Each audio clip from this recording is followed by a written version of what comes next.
This morning's reading comes from the naturalist poet Wendell Berry, his great poem, To My Mother.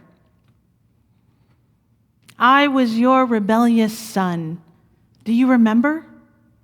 Sometimes I wonder if you do remember. So complete has your forgiveness been. So complete has your forgiveness been. I wonder sometimes if it did not precede my wrong, and I erred, safe found within your love, prepared ahead of me the way home, or my bed at night, so that almost I should forgive you, who perhaps foresaw the worst that I might do, and forgave before I could act, causing me to smile now, looking back, to see how paltry was my worst compared to your forgiveness of it, already given.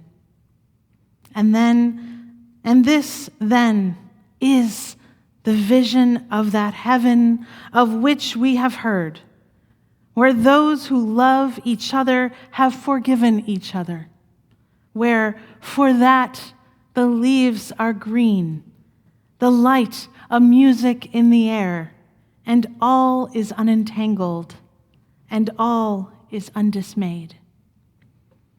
So ends this morning's reading. I know this much is true. We are all going to have to mother each other. Last week in worship, we talked about the power of vulnerability and how sharing your pain with each other can bring intimacy and the transforming power of love. This week, we are talking about that feature so often found in mothering: unconditional love and expressing love. If this sermon had a tagline, it would be Dismantling the Patriarchy, one I love you at a time. As we begin this season of emergence, emerging from our quarantine caves, our cocoons of comfort where we have spent the long, dark year, let your love light shine. There is an intimacy that comes from sharing your struggles and your pain with each other. It's true. And there is another intimacy to be found through liberating, loving expression. Among the many precious mysteries of being raised in a Unitarian Universalist youth group, perhaps the most precious is the angel wash. Have you ever heard of the angel wash? The angel wash is a game reserved for the end of a weekend together or the end of a week of camp. Once the group has bonded and you have survived some experiences together, the angel wash is an authentic and emotional capstone to the experience.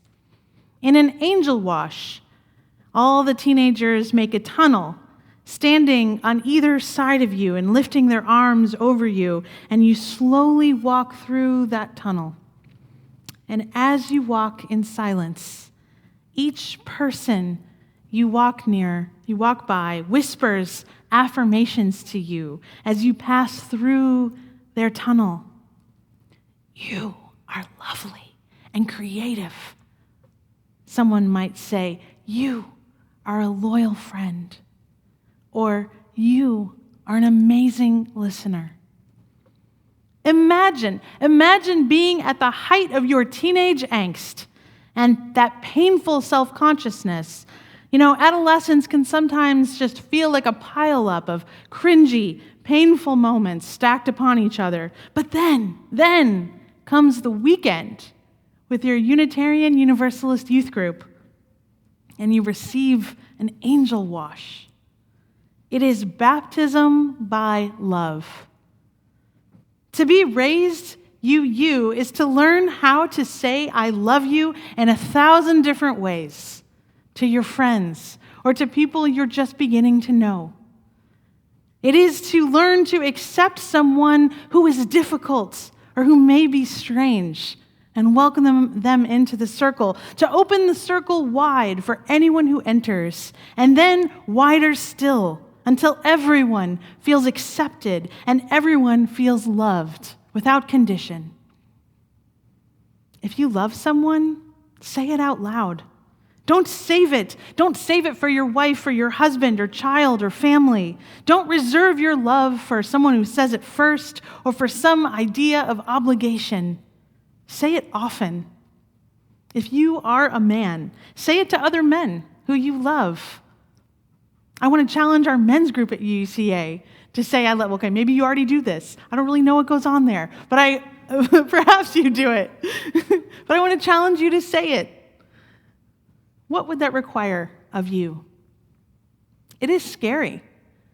It is vulnerable to say I love you to someone, especially when you've been taught to reserve that intimacy for romance or for family only. I never liked that term bromance, if you remember, it was popularized in the early aughts, because rather than normalizing loving expression, it only placed it in a cute little box that somehow made it acceptable to the patriarchal society, but still different and strange. To normalize loving expression, we would need no special label for a loving relationship between two male friends. I am an avid reader of the New York Times Modern Love essay series, and I remember one from back in May of 2019 called, "Why Can't Men Say I Love You to Each Other?" It was written by college student Ricardo Yamarillo, who writes about his platonic relationship with his very first friend. He writes, "When I was 8, I made my first best friend. Pedro was twig-thin, messy-haired and jittery, brimming with the kind of untamed tenderness found only in children. When I moved to Philadelphia, he took me, a nervous new boy at school, in his arms and under his wing.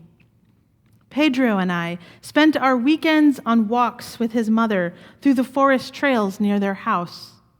He and I walked slowly, holding hands while we stepped, interlocking our fingers. To this day, whenever I participate in that sacred human practice of hand-holding, I think of Pedro. On one of our walks, Pedro and I were interrupted by another boy, Pedro's neighbor, who chopped his hand between ours, startling us. 'You two hold hands,' he said. 'That's gay.' I remember not knowing exactly what gay meant, but sensing in the way other boys wielded the word that it meant something you didn't want to be. I had a terrible feeling that the outside world had broken into our quiet green place. Pedro and I never held hands again. He and I still cared for each other, but that day we learned our care was something we needed to regulate, subdue, place in a chokehold, and never let loose. We learned this at the hands of another boy our age, who probably had learned it at the hands of another boy of whatever age.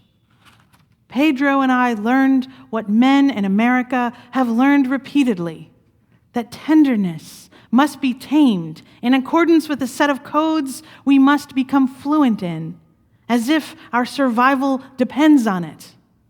The lesson is learned over many years and then passed between generations, and like the best taught lessons, it claws into you until you can hardly distinguish between where the lesson ends and you begin.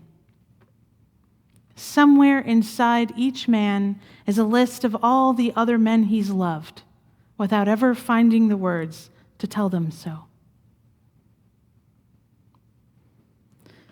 So today is a day to honor that kind of love, tender, nurturing, sweet, the love that accepts you and delights in who you are and who you are becoming. the love that witnesses your mistakes and your wrong turns and loves you through it. Maybe you never had a mother like that. Maybe your mother is gone now. Maybe you never found a way to be a mother to someone. But you can seek that mothering love somewhere in your life. You can be that mothering love to someone who needs it. So we may all create right here on earth that vision of heaven of which we have heard, where those who love each other forgive each other, where for that the leaves are green, the light a music in the air, and all is unentangled, and all is undismayed. May it be so. Amen. I love you.